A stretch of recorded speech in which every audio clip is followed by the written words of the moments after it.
మంత్రి కొండా సురేఖ కేటీఆర్ ను టార్గెట్ చేస్తూ నాగార్జున ఫ్యామిలీ గురించి చేసిన వ్యాఖ్యల వివాదం ముదిరే పాకాన పడుతోంది. ఇప్పటికే నాగార్జున పరువు నష్టం దావా వేశారు.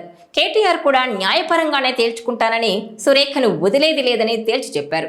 అయితే సురేఖ విషయంలో టాలీవుడ్ వ్యవహరిస్తున్న తీరుపై కాంగ్రెస్ సీరియస్ గా ఉంది. ఇకపై సురేఖ గురించి ఎవరు మాట్లాడినా ఊరుకునేది లేదంటూ వార్నింగ్ ఇచ్చారు మంత్రి పొన్నం ప్రభాకర్. నిజానికి సురేఖ తన వ్యాఖ్యలను వెనక్కి తీసుకుంటూ సమంతకు సారీ చెప్పారు. ఆ తర్వాత ఇక ఈ వివాదానికి ఫుల్ స్టాప్ పెట్టాలని టీపీసీసీ చీఫ్ మహేష్ గౌడ్ ద్వారా సంకేతాలు పంపించారు రేవంత్ రెడ్డి. అయినా సరే కొంతమంది ఆగకుండా రెచ్చిపోయి కామెంట్లు చేస్తూనే ఉన్నారు. దీంతో సురేఖ ఒంటరి కాదనే విషయాన్ని గుర్తుంచుకోవాలని హెచ్చరించారు పొన్నం. దీంతో బీఆర్ఎస్ నేతల మాయలో ఉన్న టాలీవుడ్ కావాలనే కాంగ్రెస్ ప్రభుత్వాన్ని టార్గెట్ చేస్తోందని, అలాంటి వారిని సహించే ప్రశ్నే లేదని పొన్నం మాటల ద్వారా స్పష్టమవుతోందని విశ్లేషిస్తున్నారు. ఇదిలా ఉంటే ఇటీవల నాగార్జునకు సంబంధించిన ఎన్ కన్వెన్షన్ ను చెరువు భూమిని ఆక్రమించి నిర్మించారని కూల్చేశారు హైడ్రా అధికారులు.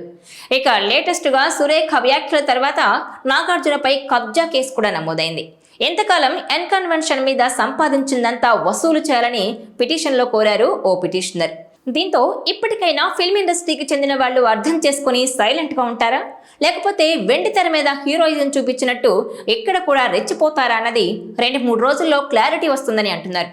ఏది ఏమైనా కొండా సురేఖ విషయంలో టాలీవుడ్ అతి చేస్తోందని, నాగార్జున విషయంలో ప్రభుత్వ పెద్దలకు స్పష్టత ఉందని తెలుస్తోంది.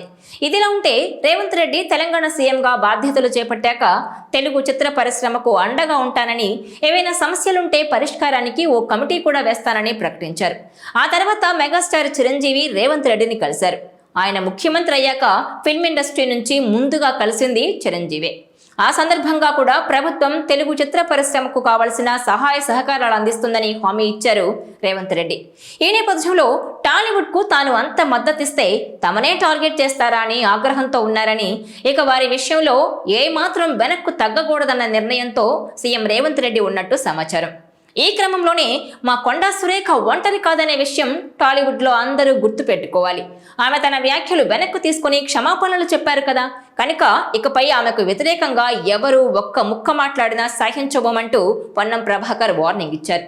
టాలీవుడ్ పెద్దలకు వేరెవరి మీదైనా ప్రత్యేక అభిమానం ఉంటే అది వారి వద్దనే దాచుకోండి, కానీ దాంతో మమ్మల్ని ఊరికే విమర్శిస్తామంటే కుదరదని ఖరాఖండిగా చెప్పేశారు ఆయన.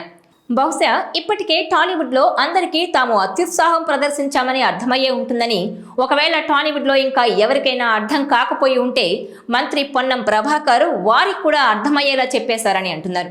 కనుక టాలీవుడ్లో ఎవరు ఇకపై మంత్రి కొండా సురేఖను వేలెత్తి చూపే సాహసం చేయకపోవచ్చనే ప్రచారం జరుగుతోంది. అందువల్లే ఈ వివాదంపై మంత్రి కొండా సురేఖ మళ్లీ అక్కినేని కుటుంబాన్ని ఉద్దేశించి చైతూ సమంత ఎందుకు విడిపోయారో చెప్పాలని ప్రశ్నించినప్పటికీ టాలీవుడ్ నుంచి ఎవ్వరూ స్పందించలేదు. ఇదిలా ఉంటే గతంలో మరే వివాదం తెర మీదకొచ్చినా చిత్ర ప్రముఖులు ఎవ్వరూ ఇంత కలిసికట్టుగా రియాక్ట్ అయింది లేదు. అందుకు భిన్నంగా ఈసారి మాత్రం పెద్ద ఎత్తున స్పందించారు.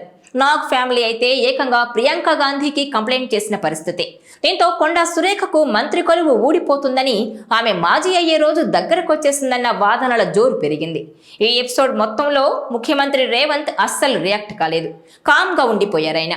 అయితే కొండా సురేఖకు మంత్రి పదవి పోతుందన్న ప్రచారానికి ఆయన ఫుల్ స్టాప్ పెట్టేయాలని భావిస్తున్నట్టుగా కనిపిస్తోంది.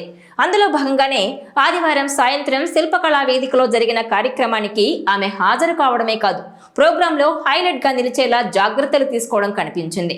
దీంతో కొండా సురేఖకు ఈసారికి క్షమాభిక్ష లభించినట్టుగా చెబుతున్నారు. ఎప్పుడూ లేని విధంగా చిత్ర పరిశ్రమలోని పలువురు ఒకే తాటి మీద ఉన్నప్పుడు తమ మంత్రి విషయంలో తాము కూడా అంతే ఐకమత్యాన్ని ప్రదర్శించాల్సిన అవసరం ఉందన్న భావనకు ముఖ్యమంత్రి రేవంత్ వచ్చారా అన్నది ఇప్పుడు చర్చగా మారింది. ఈ వీడియో మీకు నచ్చినట్లయితే please share, like and subscribe R24 Telugu.